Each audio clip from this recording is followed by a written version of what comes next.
Warning, high winds approaching, water level rising, temperature increasing, voltage overloading.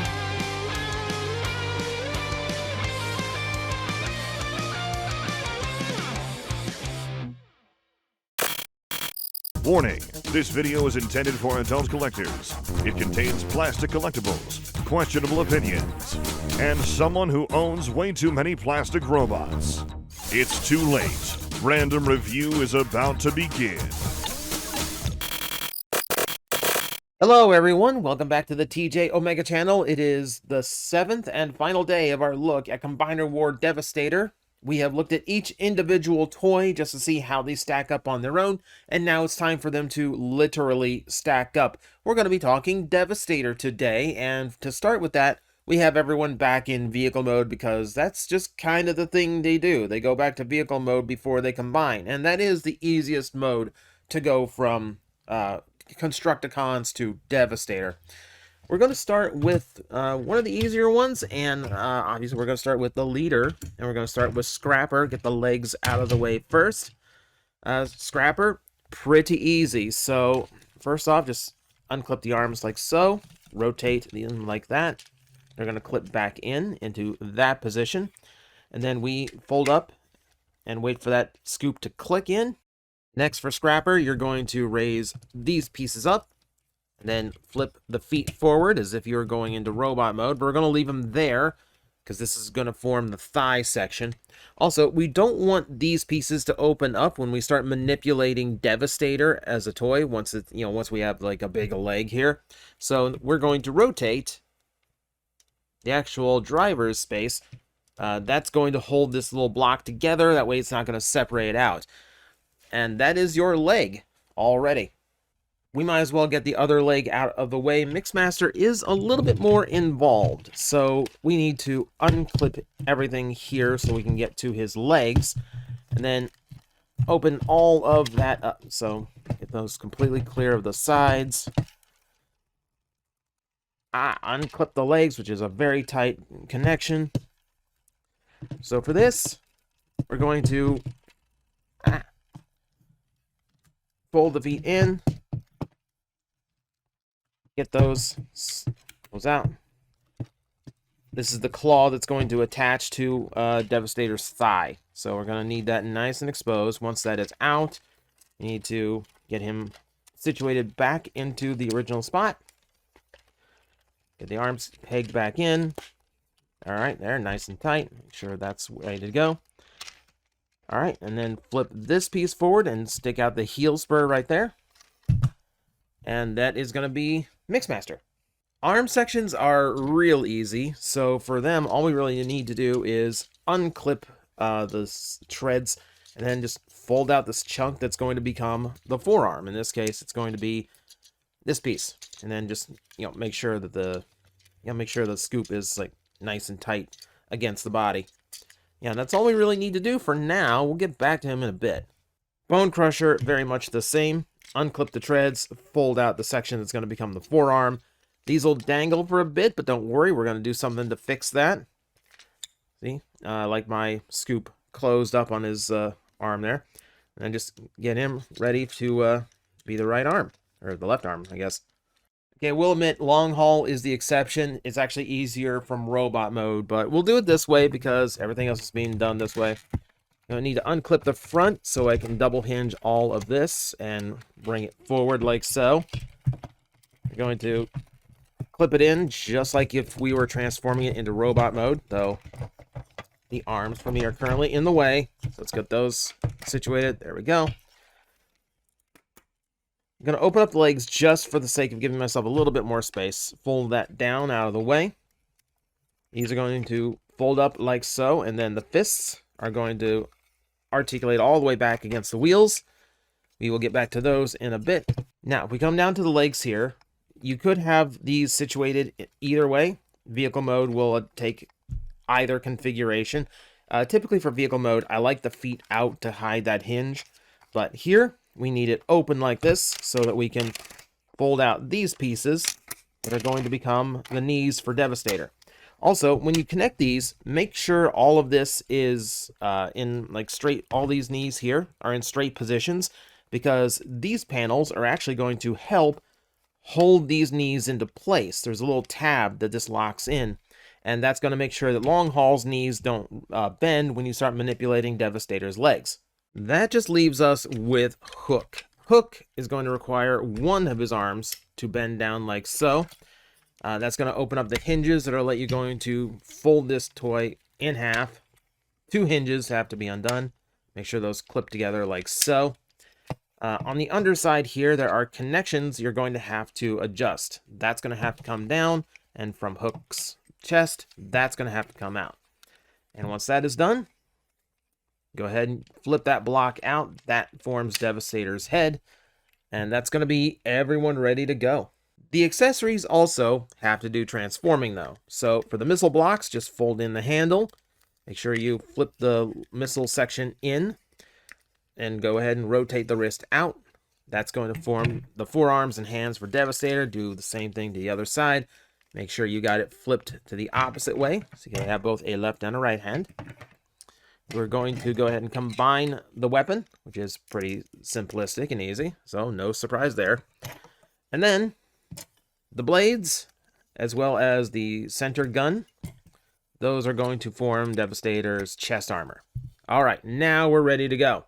We need to start by building a good vertical base, so let's get the legs and the lower half completed. So, we're going to go to the back side of Long Haul and open up these sections that are going to form the mid-knee. There's going to be tabs here, which you can see right there, and on Mixmaster right there. You're going to want to tab those in, and at the same time, these slots are going to connect to these little claw tabs. It's hard to keep everything in frame and tell what I'm doing at the same time. Okay, so the claw first, then the tab in. Okay, now we're good. Then, yeah, the foot is going to peg into that panel that we opened up. So yeah, 3-point connection to get these to be solid legs. I actually really like that about them. Okay, this one I'm not going to be able to show. Not that I showed the first one very well, but I'm not going to be able to show this one because a lot of his parts are going to be in the way, but trust me, combination is actually occurring. All right, so get that cinched in. That folded in. There's a click I wanted. All right. And that is going to be the lower half of Devastator. Trying to keep things in frame for as long as possible. I'm sitting Devastator down so we can attach Hook to the top. So he's going to be pretty easy because it's just one peg in here, one open claw here. I say easy, and then he's going to give me problems. You're also going to make sure that these parts are tabbed in because there are slots underneath in order to hold them into position. See, I missed on this side, but that's an easy fix. There we go. Make sure I'm lined up on this one. Or we try to make full connection. There we go. All right, everything nice and stable in the midsection there. We are officially too large. I had to reframe everything. Okay, let's take Scavenger now and get him attached. First off, we're going to turn that midsection of his, and we're going to connect one of the forearms in order to form an entire right arm. Get Devastator back so it's a little bit more in focus for you. Lift up this piece on Hook, which is going to reveal an open claw that we're going to attach him to.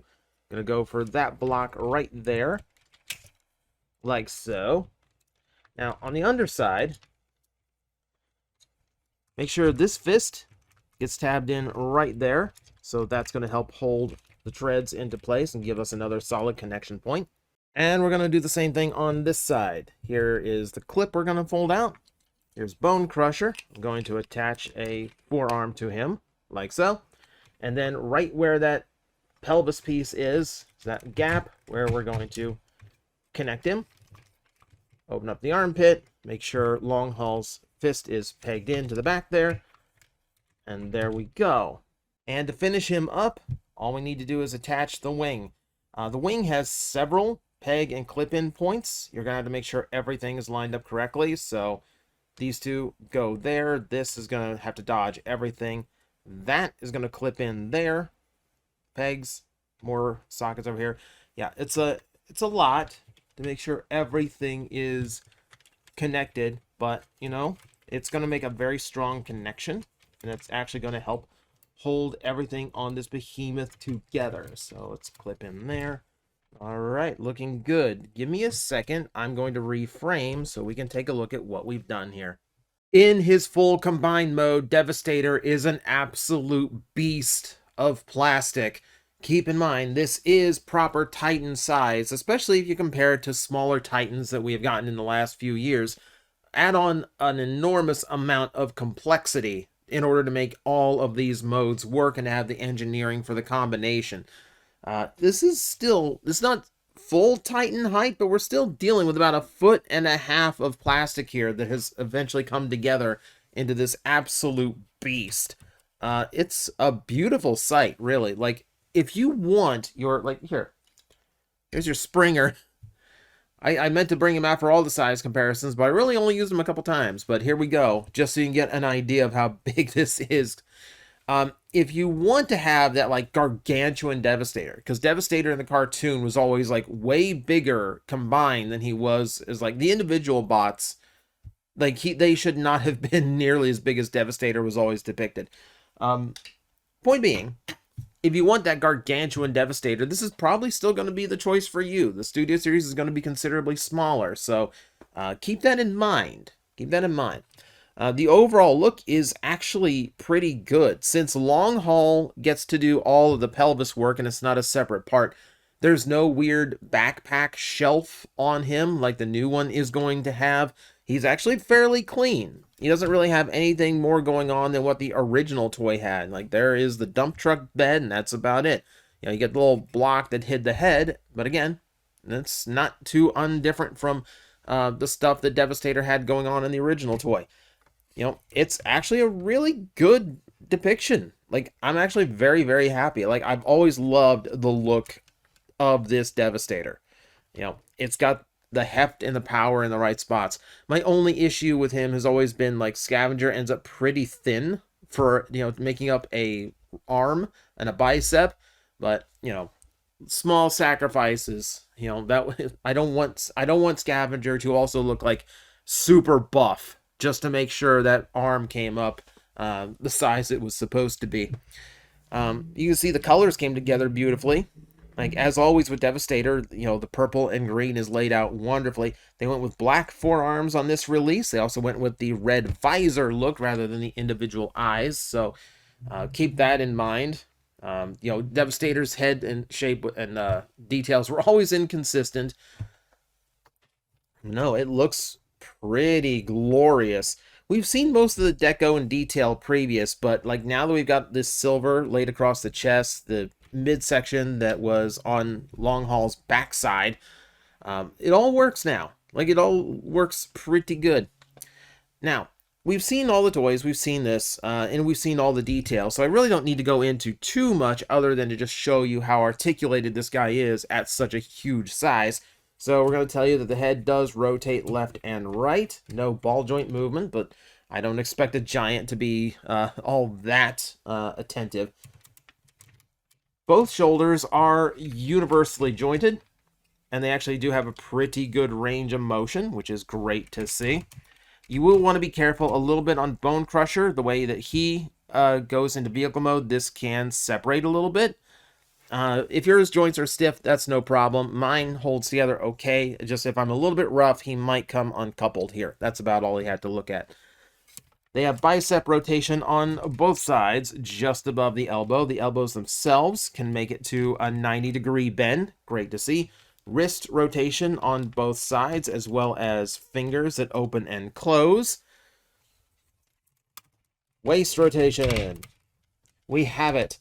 It is a little bit restricted by the dump truck bed on his back, but not to a degree that he's gonna be able to do anything unnatural. Like all the more normal poses and positions, he'll handle just fine. His hip skirt is hinged to give you lots of range in the hips. They are, as you can hear, very, very solid ratchets. There is a thigh rotation there as well. When you manipulate the leg, I would suggest holding on to this panel with your thumb, because that's the panel that's holding Longhall's knee from bending, so you don't want that to go wild on you. The knees do bend. They don't have full 90 degree, but he is a giant. He's not that dexterous. Let's see, we do actually have an ankle tilt on Scavenger. We don't have one on Mixmaster, unfortunately, but we need it on Scavenger because of the way his leg is shaped. You know, that high heel look. You know, he's gonna need that. He's gonna need that ankle tilt just to make sure Devastator stays stable when his legs are open. So, thoughtful on Hasbro, and we do know that, you know, Mixmaster is going to have ankle articulation in leg mode. So they did fix that for the Studio Series version. I think that's also why Mixmaster has that extra heel spur, just to make sure he can stay nice and stable. You know, okay, and beyond that, all we really have to do is give him his weapon. The weapon doesn't peg in. It fits between the palm and the thumb. You will have to close the fingers in order to firmly grasp it. And it's mostly just friction in there, so again, don't go too wild. But no, that's your Devastator. Like, a ridiculous amount of articulation in a combiner. That was extremely impressive at the time of this toy's release. So, that's the lot. Now, overall, I still think this toy is really, really impressive. When you consider the year it came out, Hasbro's, at the time, inexperience making modern combiners, and everything this thing had to do, and still be sold in a single box set, I think it is a really, really impressive accomplishment. Yes, some of the figures have their flaws. Universally, errors with this figure include weird elbows or lack of elbows, lack of individual guns for all the characters. But what you're getting is such a good play experience. Like, right out of the box, this had so much you could do, and it was such a good experience. And yeah, like you can see, like, fairly solid. Everything holds together. There's like everything has at least 3 connection points to make sure everything is nice and solid and holds together. It's actually really, really impressive how many ways they found of like holding this toy solid. So there you go. Yeah, he is flawed, but I think what he does right makes up for a lot of those flaws.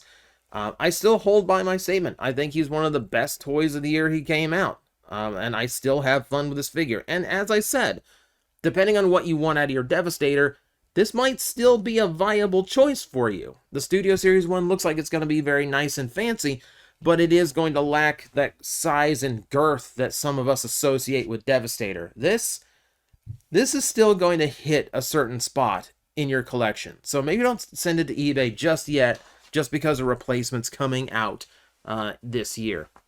But that is it. Thank you very much for following me throughout this Constructicon journey all week. I hope everyone enjoyed it. And thank you always for watching. I will see you next time.